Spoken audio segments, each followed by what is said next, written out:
Alors on parle chez nous très clairement d'un effet M2 parce qu'en 2008, à l'arrivée du M2, on a une transformation radicale, si on veut, de la perception des transports publics dans le canton. On a aussi, ça se traduit par une fréquentation en masse de cette infrastructure de transport, puisque les chiffres les plus enthousiastes à l'époque imaginaient qu'on allait desservir par ce moyen de transport la ville de Lausanne de l'ordre d'environ 25 millions d'usagers à horizon 2025. On est en 2018 et on a déjà dépassé les 30 millions d'usagers sur le métro M2. Donc on voit qu'il y a eu un succès phénoménal qui est dû aussi au nouvel horaire de Rail 2000 qui a amené énormément de voyageurs et puis au développement du RER et de la réorganisation du système de bus dans l'agglomération. Donc on voit qu'il y a eu une transformation massive de ça, mais aussi ce métro. Il a incarné l'idée qu'une infrastructure de transport public, elle transforme la ville en tant que telle. On voit que non seulement les gens se sont appropriés ce mode de transport, mais qu'il a été l'occasion d'une requalification urbaine très importante. Et on espère évidemment le même phénomène avec la transformation de la gare et l'arrivée du tram, qui sera l'occasion d'une nouvelle impulsion pour la requalification et finalement une réappropriation des espaces publics par les usagers.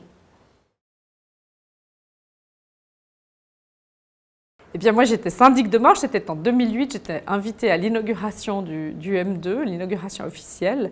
J'ai pris cette infrastructure et j'avais le sentiment qu'on entrait dans la modernité. J'ai eu physiquement cette sensation. J'ai aussi éprouvé la conviction que ce genre d'infrastructure de transport transforme les espaces publics, les espaces urbains, et qu'ils sont finalement non seulement un outil de développement qualitatif pour la mobilité, mais qu'ils servent aussi à la réflexion sur les qualités urbaines. Alors pour nous, à l'interne, en blague, on dit toujours que le M4, c'est le M1, parce que voilà une infrastructure qui a fêté ses 25 ans, qui a aussi connu une fréquentation très très réjouissante.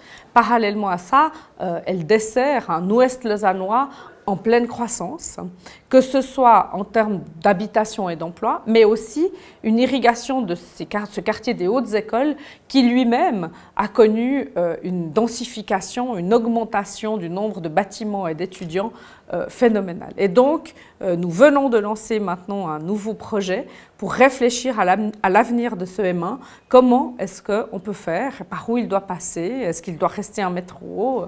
Bref, on a ouvert très largement les réflexions pour imaginer que le prochain grand projet, eh bien, ça serait d'augmenter la capacité de desserte à travers finalement ces hautes écoles et cet ouest lausannois en pleine expansion.